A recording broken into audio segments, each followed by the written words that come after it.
আসসালামু আলাইকুম রহমতুল্লাহি ওবরাকাতু। সবাইকে ওয়েলকাম জানাচ্ছি আমার চ্যানেলে। আমি আজকে দেখাবো রান্নাঘরের এক সাইডটা অর্গানাইজ করেছি, সেটা তো আপনাদের সাথে শেয়ার করেছি।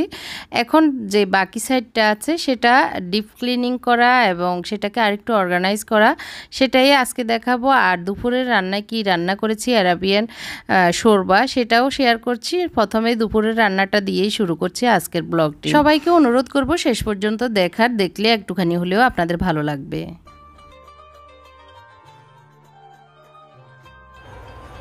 এখানে আমি আধা কাপ তেল দিয়ে দিয়েছি, একটু গরম হয়ে গিয়েছে। এখন দিচ্ছি এই যে বিফ টুকরা করা,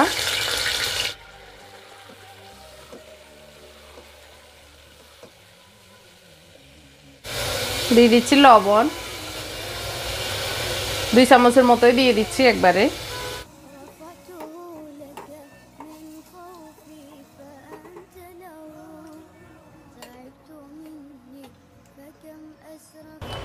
এগুলি হতে হতে আমি এদিক দিয়ে অন্য প্রিপারেশনটা করি।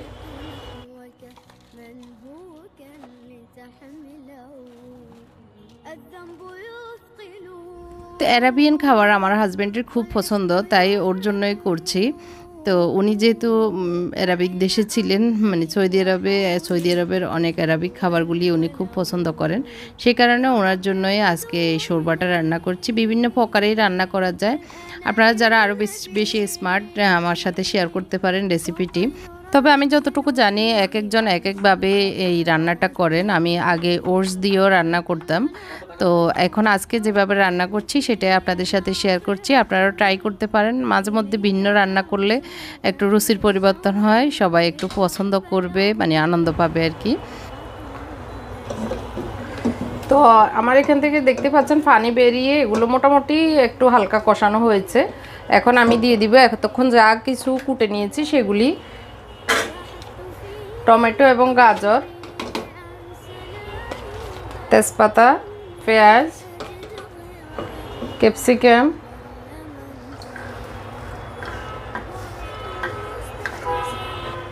দিয়ে দিচ্ছি রসুন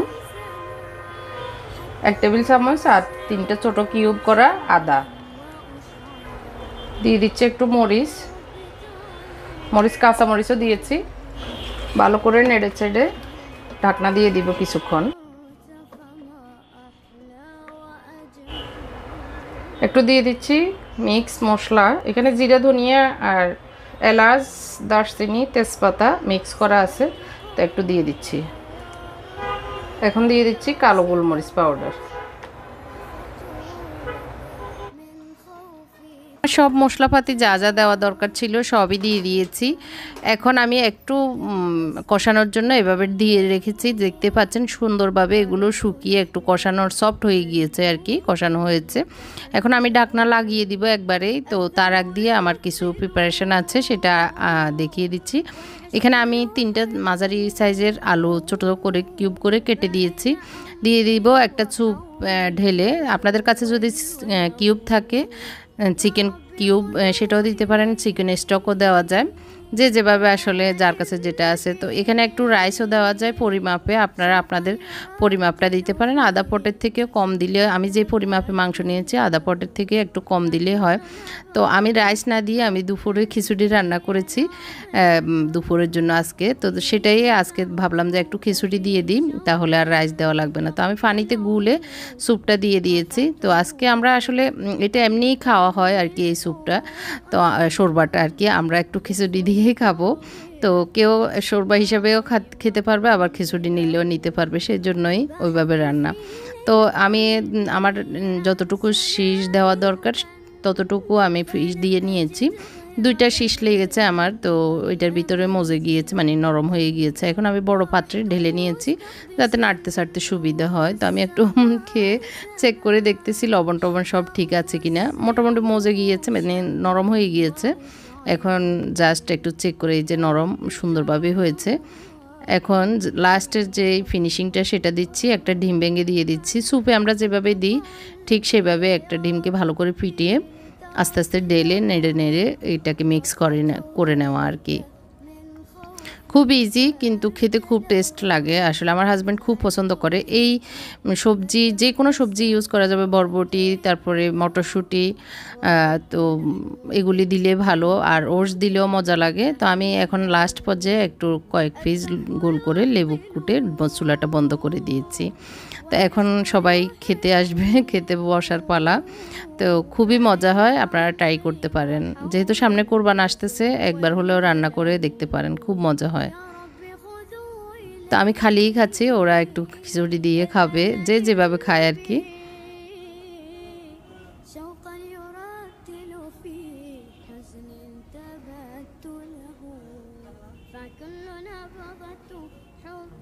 তো ওটস দিলে আর একটু ঘনত্ব হয়, আর রাইস দেওয়ার কারণে এগুলো একটু ভিতরে ঘন ঘন হয়, দেখতে পেরেছেন। তো ওরা বাপের মতোই, মানে বাপ যেটা পছন্দ করে সেটা আমার ছেলেরাও পছন্দ করে। খাবার দাবারের পরে বিকেলে একটু বারান্দায় এসেছি। বারান্দার যে টুলটা হলুদ কালারে দেখছেন সেটা এখন নিয়ে যাব। নিয়ে কোথায় রাখছি, কি করছি সেটা শেষ পর্যন্ত ভিডিও দেখতে থাকুন। দেখলে লাস্টে দেখতে পাবেন কোথায় কি করছি। আর এই বারান্দায় আবার কি করছি অর্গানাইজেশন, সেটা আগামী ব্লগে দেখতে পাবেন। সে পর্যন্ত আমার চ্যানেলে চোখ রাখুন।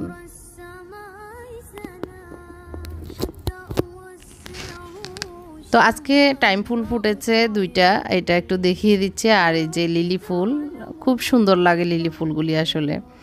আর আমার অপরাজিতা ফুলও অনেকগুলো এসেছে, আমার খুব ভালো লাগতেছে, মানে চোখটা শীতল হয়ে যাচ্ছে। আর যখন ভিডিও করি তখন আপনাদেরকে দেখাবো, এটার একটা এক্সাইটমেন্ট কাজ করে সবাইকে। আমার গাছে ফুল ফুটেছে, এটা দেখাতে পারলে আমার মনে হয় যেন শান্তি লাগে আর কি। তো এই যে সুন্দর সুন্দর অপরাজিতা ফুল ফুটেছে, আর গাছটা খুব সুন্দর সতেজ হয়ে আছে। এভাবে যদি থাকে আর কি অন্তত কিছুদিন হলেও। তো এই রান্নাঘরটা আমি গত রাতে যতটুকু করেছি, এখন দুপুরে খাবারের পরে বাকি এই সেটটা আমি কমপ্লিট করব। ওই সেটটা তো আসলে যেভাবে কালকে করেছি ওইভাবে আছে। এই সেটটা এখনও এই হজবরল হয়ে আছে। তো আজকে ভাবলাম যে না, এটা শেষ করতে হবে। তো সেই কারণে এখন দুপুরের পরে এসেছি এগুলি গুছানোর জন্য। তো আমি কিভাবে করছি শেষ পর্যন্ত দেখতে থাকুন। একটি রিমাইন্ডার, সেটা হচ্ছে যারা আমার চ্যানেলে নতুন এসেছেন, এখনও আমার চ্যানেলটি সাবস্ক্রাইব করেননি, প্লিজ আমার চ্যানেলটি সাবস্ক্রাইব করবেন এবং পাশে থাকা ছোট্ট বেল বাটনটিও চাপ দিবেন। আর যারা আগে থেকেই সাবস্ক্রাইব করে আমার পাশে আছেন, তাদের সবাইকে অসংখ্য ধন্যবাদ জানাচ্ছি। আর লাইকটিও দিতে ভুলবেন না যারা সাবস্ক্রাইব করে আমার পাশে আছেন। আজকের ভিডিওর কোনো একটি অংশ আপনাদের ভালো লাগলে অবশ্যই লাইকটি দিয়ে দিবেন। নতুন চপার সহ আমার যে চপারগুলি নিত্য ইউজ হয়, সেটার জন্য এই শেলফটা আমি খালি করে এটাকেই মানে চপারের জন্য নির্ধারিত করেছি।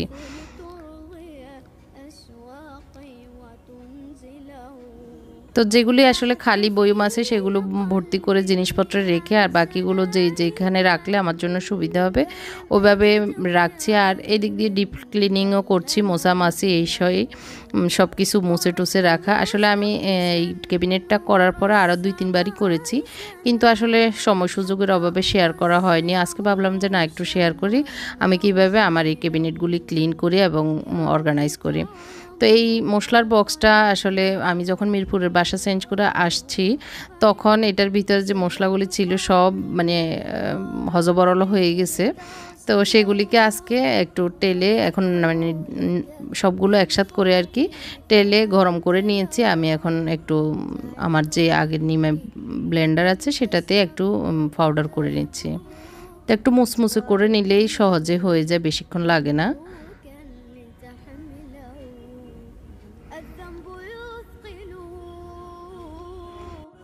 তো দেখতে পাচ্ছেন খুব সুন্দরভাবে পাউডার হয়ে গিয়েছে। তো আমি আবারও একটু চাপ দিয়ে দিচ্ছি যাতে আরেকটু হয়ে যায়। তো এরকম করে পাউডার করে আমি সবগুলো করে নিব। আর ছোট্ট এই বয়মটাতে এই মশলাগুলি রেখে দিব। টালার কারণে একটা সুন্দর স্মেল এসেছে। এটা আসলে যে কোনো ইয়েতে দেওয়া যাবে, ফুচকা টুচকা খেতেও এই ধরনের টালা যেটার দরকার হয় তখন দিতে পারবো।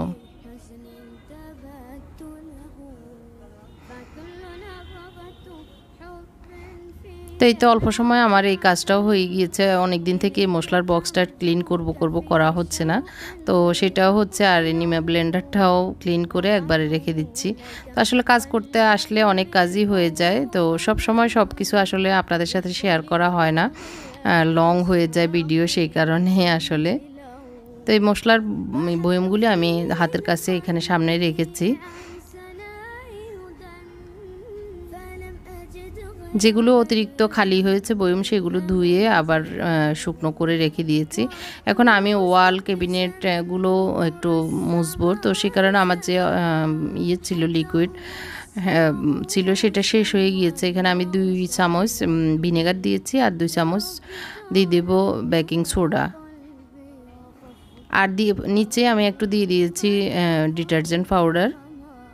আর দিয়ে দিচ্ছি 2 গ্লাস পানি। এখানে এই বোতলে মানে আধা লিটার পানি ধরে, তো সেই পরিমাপে আমি দিয়েছি।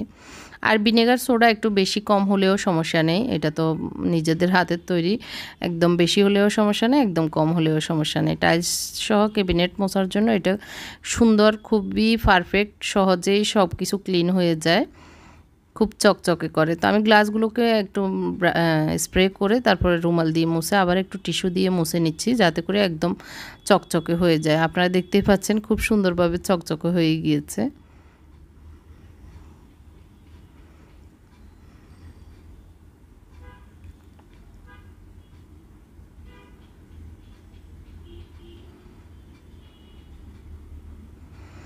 তো এইভাবে আমার রান্নাঘরের সব কিছু আমি ক্লিন করি, কারণ কিছুদিন যদি না করা হয় পরে কিন্তু করতে গেলে অনেক সমস্যা, অনেক কষ্ট হয়।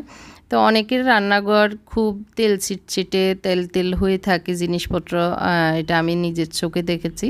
তখন আসলে দেখলে আমি অনেকে আসলে মুখের উপরে বলে দেয় আপনার রান্নাঘর এমন, আপনার মানে জিনিসপত্র এরকম। আমি আমার আমার মা আমার বোন আমরা কখনোই পারি না কাউকে মুখের উপরে কোনো কিছু বলতে।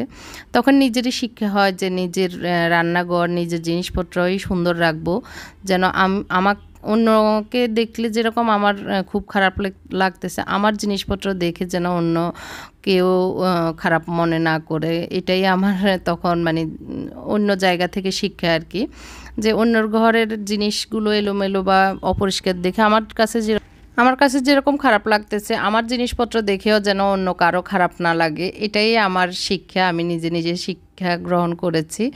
আর পরিষ্কার বাসায় যখন যাওয়া হয় তখন অন্যের জিনিস পরিষ্কার থাকলে দেখলে তখন নিজের বাসায় এসেও কিন্তু করার ইচ্ছা জাগে যে না আমার জিনিসপত্র এরকম সুন্দর থাকতে হবে, তাই না? তো এটাই আসলে শিক্ষা। অনেক সময় আমরা মনে করি যে অন্যকে মুখের উপরে বলে দিব আর আমি অপরিষ্কার থাকলেও সমস্যা নাই, এটা না, নিজেরটাকেই সুন্দর রাখার সবসময় চেষ্টা করব। আর রান্নাঘরটা আমাদের সারাদিনের একটা বিশাল সময়ের জায়গা, তো সেই জায়গাটা আমরা যদি ক্লিন পরিষ্কার মনের মতো করে সাজিয়ে গুছিয়ে রাখি তখন আমাদের রান্নাঘরটা অনেক শান্তির শীতলতার জায়গা হয়ে যাবে। তো এই শেলফটা হচ্ছে মশলার শেলফ, মশলা টশলা রাখি আর কি, হাতে নিত্য ধরতে হয়, এগুলো রাখতে হয়। তো ওই শেলফটাকে আমি এখন যে গতকালকে দেখিয়েছিলাম এই সাইডটাতে আমি যে গোল আমার অর্গানাইজেশন সব জিনিসপত্র রেখেছিলাম সেই সাইডটা আমি এই বক্সটা নিয়ে এসেছি। কারণ হচ্ছে বাম হাত দিয়ে হলুদ মরিচ নিয়ে ডান হাত দিয়ে দিতে হয়, তো এই দিকটাই মনে হয়েছে সুবিধা, ডান হাত দিয়ে নিয়ে আবার বাম হাতে নিয়ে জিনিস রাখতে হয় এই সাইডটাতে, যে সাইডে এখন মুছতেছি। তো সেই কারণে ভাবলাম যে ওই সাইডে নিয়ে যাই, কিছুদিন দেখি না কেমন লাগে। তো ওই দেখা থেকে আসলে এভাবে টুকিটাকি ওলট পালট করা আর কি, কিছুদিন থাকলে আবার খারাপ লাগলে আবার অন্য জায়গায় নিয়ে যাবে এরকম আর কি। তো যে মশলা বক্সটা আমি মুছে রেখেছি সেটাতে এখন শুকনো মশলাগুলি এখন রেখে দিচ্ছি আর কি। তো রান্নাঘর নিয়ে আসলে আমি যে কথাটা বলেছি অনেকের হয়তো খারাপ লাগতেও পারে, কেউ কিছু মনে করবেন না। আমি আমার মানে কিভাবে আমি আমার রান্নাঘরটা পরিষ্কার করার মন মানসিকতার সৃষ্টি হয়েছে বা আমি কেন রাখি এটাই আপনাদের সাথে শেয়ার করেছি আর কি। কারণ আমি মনে করি আমার ঘর, আমার রান্নাঘর দেখে যেন সবার ভালো লাগে, এটা আর কি। এই কাজ করতে গিয়ে আবার অনেকেই নিজের এবাদত নামাজ কালমা এগুলো রেখে এই কাজই করবেন সেটাও বলবো না। সবাই এবাদত তো অবশ্যই করতে হবে, আখেরাতের কামাই তো আমাদেরকে এখানেই করতে হবে। তাই দুনিয়াবি কাজকর্ম করতে গিয়ে আখেরাত যেন আমাদের নষ্ট না হয় সেই দিকেও খেয়াল রাখতে হবে। আমরা দুইটাই ব্যালেন্স করেই কাজ করব ইনশাআল্লাহ। তো এখন সন্ধ্যা হয়ে গিয়েছে, আমি গ্রিলগুলো ভালো করে মুছে নিয়েছি। তো নেওয়ার পরে এখন একটু শ্যুট করে নিয়েছি। এখন কেমন লাগছে রাতের বেলায়। এরপর বাকি যে কাজটা আছে সেটা এখন আপনাদের সাথে শেয়ার করছি। এখন হচ্ছে সকালবেলা। ছোট্ট একটা কিউট আলমারি বানিয়েছি, যে সুন্দর। তো এটা যখন রান্নাঘরের ক্যাবিনেটগুলো বানানো হয়েছে তখনই বানিয়েছি। তো এতদিন আপনাদেরকে দেখাইনি, কারণ এটাতে রং করব করা হচ্ছে না। তো ভাবলাম যে না, এখন আর দেরি করে লাভ নাই। এখানে একটা হ্যান্ডেল ছিল, এটা আমি খুলে রাখছি। তো এখন রং করতে আসলে ঝামেলা লাগতেছে, সেই জন্য আমি চিন্তা করলাম যে ইয়েগুলো পেপারগুলি সেগুলি লাগিয়ে দিবে। এগুলো ঘাম সিস্টেম, লাগাতে সময় লাগবে না আমার। কাজে ফাঁকিবাজি যেটাকে বলে সেটাই আর কি। তো এটার এই অংশটাতে দিব সাদা পেপার, আর এইটুকুতে আমি ভাবতেছি আর কি ব্লু কালার দিব। তো একটু কীভাবে দিচ্ছি আপনাদের সাথে সেটাই শেয়ার করছি। তো এটা সামনে গ্লাস আর দুইটা শেলফ থাকার কারণে এটা একটা ছোট্ট আলমারি হয়ে গিয়েছে। এই যে এইভাবে খোলা যায়, আবার এভাবে লাগানো যায়। এই ওয়ালপেপারগুলি হচ্ছে পার স্কোয়ার ফিট হিসেবে। এখানে খিলগাঁও চৌরাস্তার পাশে আরএফএলের পাশের দোকানটাই ওয়ালপেপারের দোকান। তো সেখান থেকে পার স্কোয়ার ফিট হিসেবে নিয়েছি 20 টাকা করে। তো আমি 2 স্কোয়ার ফিট আনিয়েছি আর কি, 2 বাই 4 স্কোয়ার ফিট। তো যতটুকু হিসাব করলেই বোঝা যায় আর কি।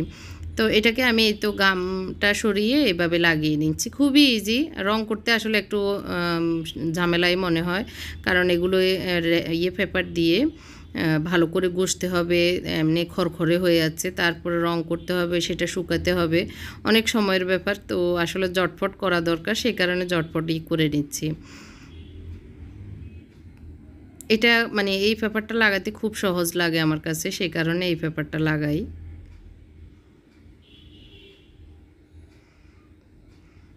তো একটু ফিনিশিংটা সুন্দর করে লাগালে দেখতে ভালো লাগে, একদম রঙের মতোই মনে হয়। সে কারণে ফিনিশিংটা হওয়ার জন্য একটু সময় নিয়ে আমি এই কাগজটা মানে ওয়ালপেপারটা লাগিয়ে নিচ্ছি। তো আমি উপরের যে সাইডটা, এটা আগেও সাদা রং ছিল, এটা আমার আগের অনেক পুরনো একটা বক্স ছিল, সেটা আবারও সাদা পেপার লাগিয়ে নিয়েছি। তো এখন দেখতে পাচ্ছেন ব্লু কালার দেওয়াতে সুন্দরই লাগতেছে। আমি এখানে হলুদ দিলেও দিতে পারতাম, কিন্তু রান্নাঘর পুরোটাই হলুদ হয়ে যাচ্ছে, সেই কারণে একটু ডিফারেন্ট করার জন্য, একটু কন্ট্রাস্ট করার জন্য এভাবে করে নিয়েছি। তো এখন বক্সের ভিতরে কিছু প্রয়োজনীয় জিনিস রেখেছি একটু মানে সুন্দর লাগার জন্য, আর উপরে চকবোর্ডগুলি রেখেছি। তো আমার কাছে তো অনেক ভালো লাগতেছে। আপনাদের কাছে কেমন লাগছে আমাকে কমেন্ট করে জানাবেন এই ছোট্ট কিউটের ডিব্বা আলমারিটা।